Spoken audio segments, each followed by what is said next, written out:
Welcome back students. हम पढ़ रहे हैं sociology optional for UPSC CSE. Previous lecture में हम डिस्कस कर रहे थे topic religion and science.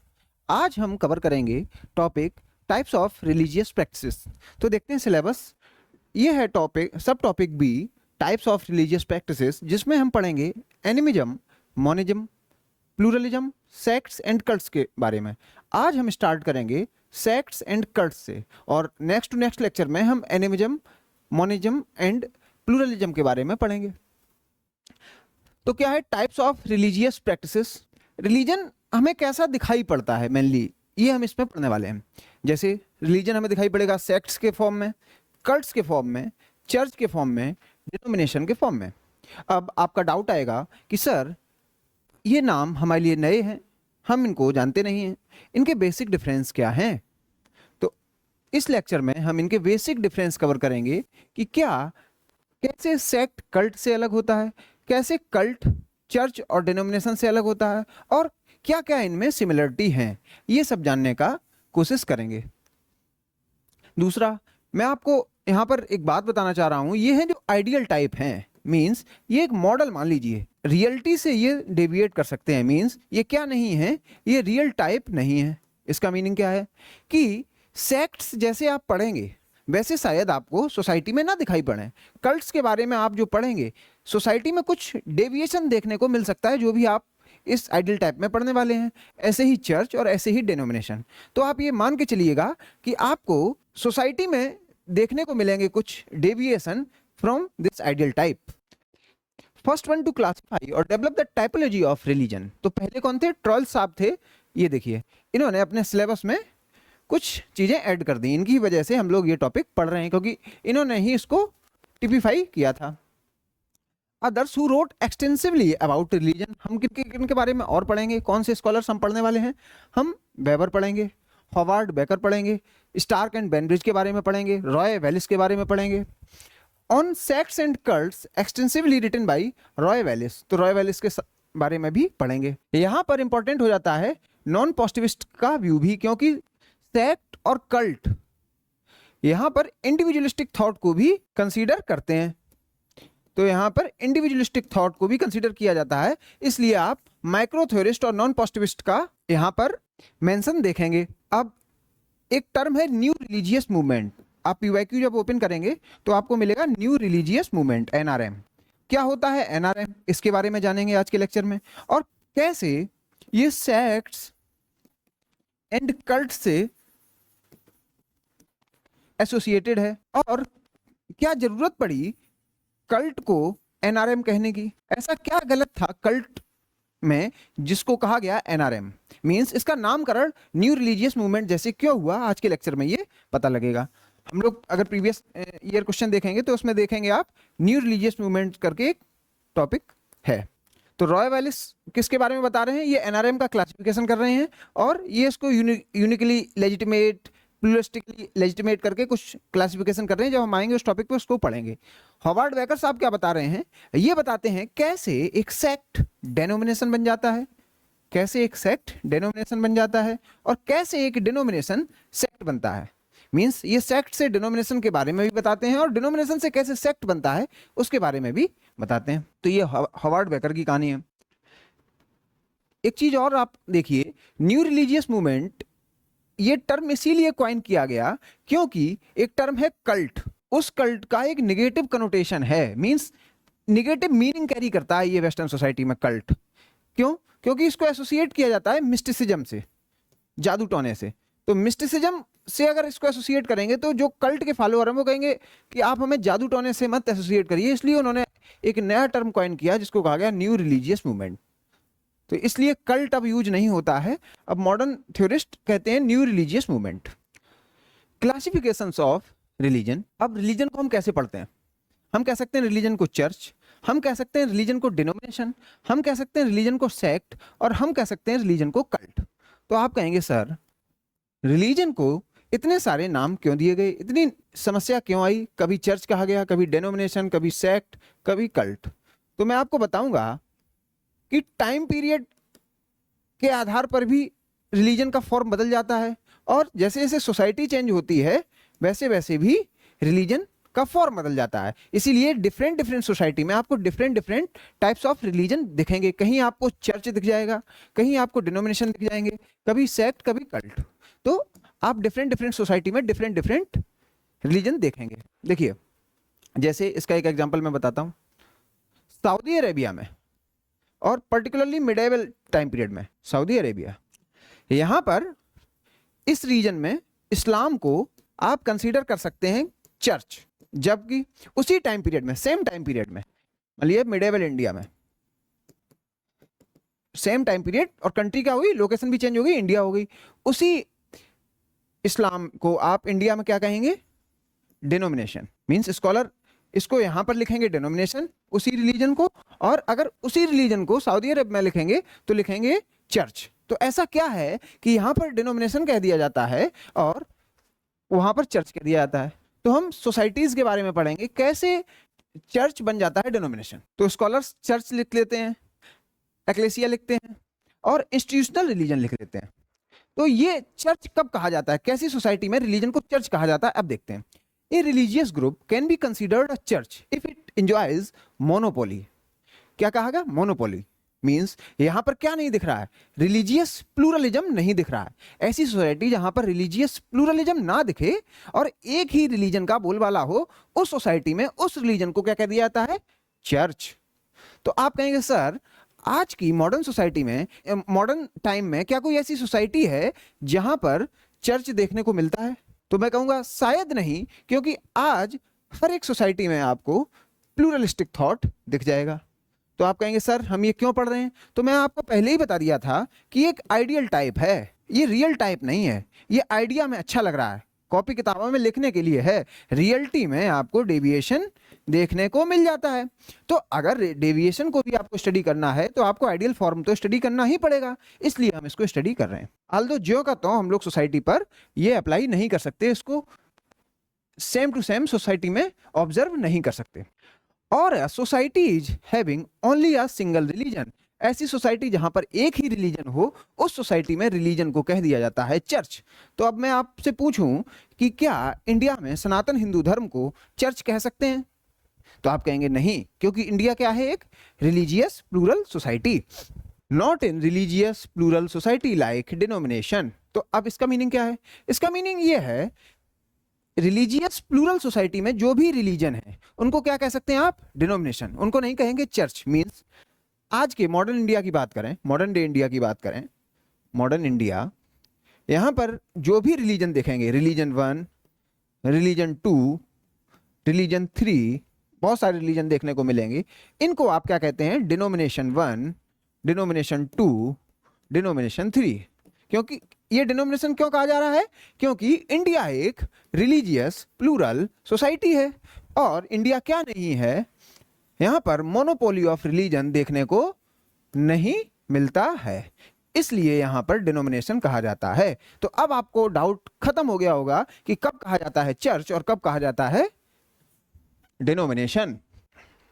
This type of organisation means church, church के बारे में बात कर रहे हैं, has very large number of members. क्योंकि एक ही धर्म है, एक ही रिलीजन है, तो आपको लार्ज नंबर ऑफ मेंबर्स तो देखने को मिलेंगे ही। मींस ज्यादा जनसंख्या वाली जगहों पर अगर एक रिलीजन है तो उसको कह दिया जाता है चर्च।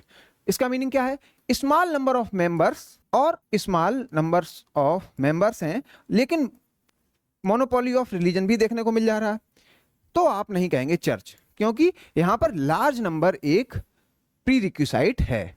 तो जनसंख्या थोड़ी बहुत हो, characterised by bureaucratic structure to cater its large number of members. देखिए, क्योंकि लार्ज नंबर फॉलोअर हैं इसके, तो उनको ऑर्गेनाइज रखने के लिए आपको एक ब्यूरोक्रेटिक स्ट्रक्चर चाहिए।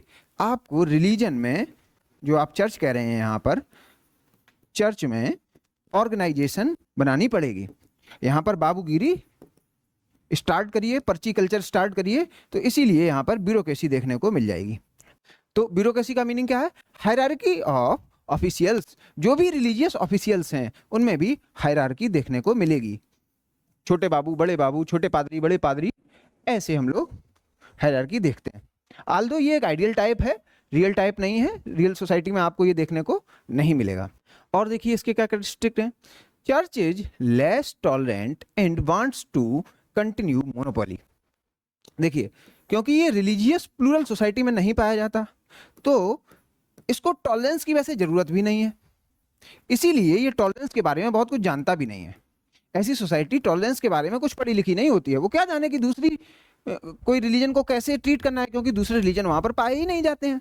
इसलिए मोनोपोली को कंटिन्यू ये करना चाहते हैं। अगर दूसरा आएगा भी तो उसको खत्म कर देंगे, उसको अपने में मिला लेंगे। Claims monopoly to the truth. अब मोनोपोली का मीनिंग क्या है? ये कह रहे हैं जो भी ट्रुथ है वो हमारे रिलीजियस स्क्रिप्चर्स में है। तो इसका मीनिंग क्या है? ये सोसाइटी फंडामेंटलिस्ट भी हो सकती है। जो भी सत्य है वो हमारे रिलीजन में है और दूसरे रिलीजन के बारे में हम जानते भी नहीं हैं तो उनको मानेंगे भी नहीं।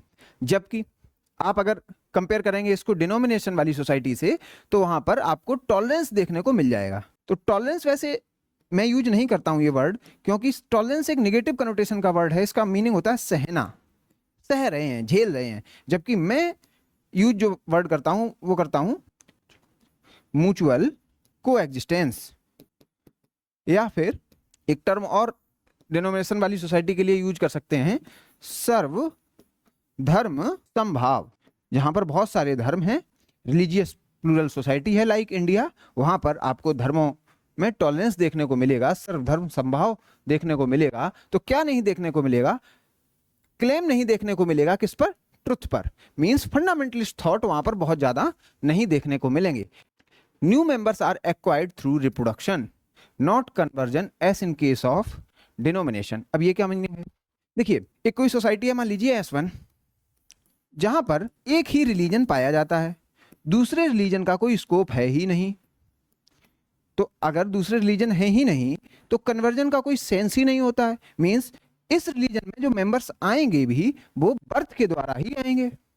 तो यहाँ पर रिलीजियस कन्वर्जन जैसी प्रोसेसेस देखने को नहीं मिलती। जबकि ऐसी सोसाइटी जहां पर रिलीजियस प्लूरलिज्म देखा जाता है, रिलीजियस प्लूरलिज्म मींस रिलीजन 1 भी है, रिलीजन 2 भी है, इसको हम कह देते हैं D1 और इसको कह देते हैं D2। तो लोग क्या कर देते हैं, D1 से D2 में जाते हैं, D2 से D1 में जाते हैं। तो यहां पर आपको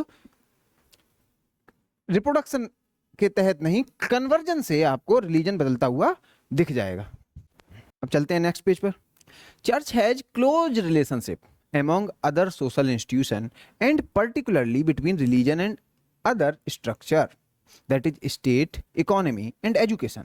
तो अभी हम लोग जो सेकुलराइजेशन ऑफ रिलीजन वाली बात पढ़े थे कि रिलीजन भी सेकुलराइज हो गया है, या फिर पढ़े थे स्ट्रक्चर डिफरेंशिएशन, तो वो सब यहाँ पर देखने को नहीं मिलता है। मीन्स रिलीजन की इन्फ्लुएंस होता है किस पर? इकोनॉमी पर, एजुकेशन पर, स्टेट पर। मीन्स रिलीजन सब में अपना दखल बढ़ाता है। तो ऐसी सोसाइटी में ऐसे रिलीजन को कहा जाता है चर्च, जहां पर एक क्लोज रिलेशनशिप देखने को मिलता है। तो क्या इंडिया एक ऐसी सोसाइटी है? आप मुझे कमेंट सेक्शन में बताइए। अब देखिए, Islam in Saudi Arabia can be regarded as church. तो इस्लाम को अगर सऊदी अरेबिया में है तो चर्च कह सकते हैं।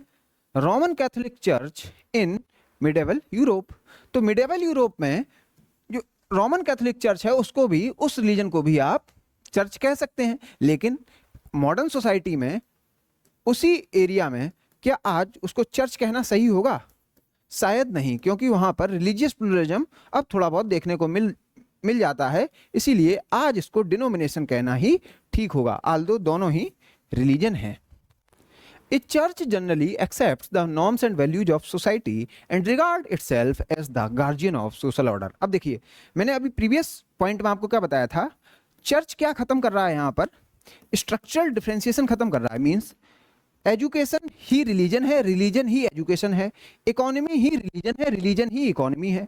सब कुछ रिलीजन के आसपास ही है और रिलीजन की सब में दखलंदाजी है। इसलिए जो सोसाइटी है वो भी रिलीजन से ही गाइड होती है, मींस चर्च से ही गाइड होती है। इसीलिए church accepts the norms and values of society, क्योंकि ये जो नॉर्म्स एंड वैल्यूज हैं वो इन्हीं रिलीजियस स्क्रिप्चर से बने होंगे, इसलिए एक्सेप्टेंस में कोई प्रॉब्लम ही नहीं है। क्योंकि ये सोसाइटी जो फॉर्म की गई होगी वो चर्च के डॉक्ट्रिन के आधार पर ही फॉर्म की गई होगी, and regard itself as the guardian of social order. तो गार्जियन क्यों? क्योंकि ये कहता है मोनोपोली ऑफ ट्रुथ। तो उस ट्रुथ के आधार पर आपने नॉर्म्स एंड वैल्यूज सेट किए सोसाइटी के, और आप कहते हैं ट्रुथ चेंज होगा नहीं, क्योंकि मेरी बुक्स में जो लिखा हुआ है, मेरे चर्च की जो बुक्स में लिखा हुआ है वो ही सही है, इसीलिए आप उसको गार्ड करते हैं, उसको स्टेटस को मेंटेन करना चाहते हैं।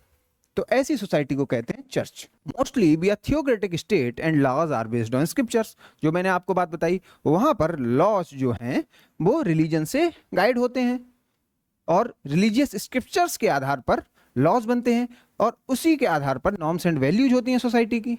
ऐसी सोसाइटी को थियोक्रेटिक स्टेट कहना भी ठीक होगा। In modern times there is no purely mono religious society.